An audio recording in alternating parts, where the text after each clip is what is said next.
Mga boss, 6.793 trillion pirmado na ni Pangulong Bongbong Marcos.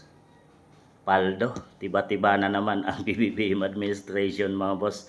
Pinaka mataas na budget sa kasaysayan ng Pilipinas. Budget para sa 2026 mga boss ng PBBM administration, 6.7 trillion. Pinakamataas sa kasaysayan mga boss. Talagang napakalaking pera na kung sana ay magamit ng tama ay magiging maganda para sa ating bansang Pilipinas. Kung magamit sa mga tamang proyekto at sa ano pa man mga boss ay talagang napakalaking pera ay madaming matutulungan at madaming mga proyektong magagawa ito under PBBM administration mga boss.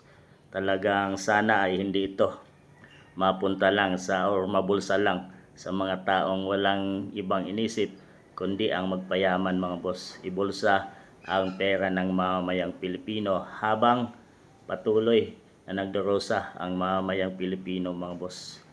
Talagang ako din super saya ko sobra.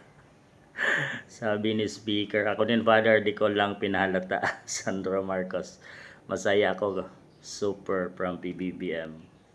Sinong hindi sasaya mga boss kung ganyan kalaking pera, trillion mga boss, 6 trillion.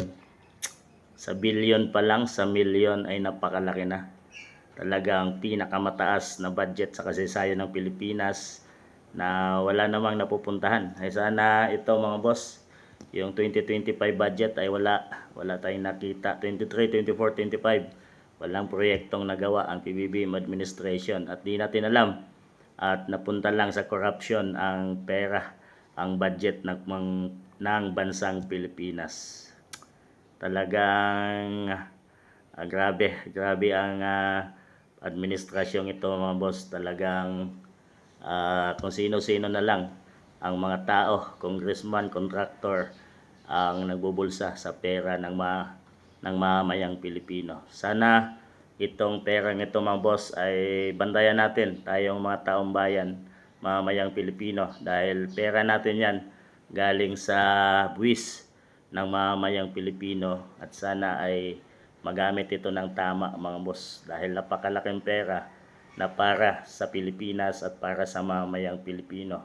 Kung hindi ito magamit sa tama mga boss ay magiging paldo ang PBBM administration sa laki ng halaga ng perang ito. 6.7 trillion, pinaka mataas na budget sa kasaysayan ng Pilipinas under PBBM administration. Grabe.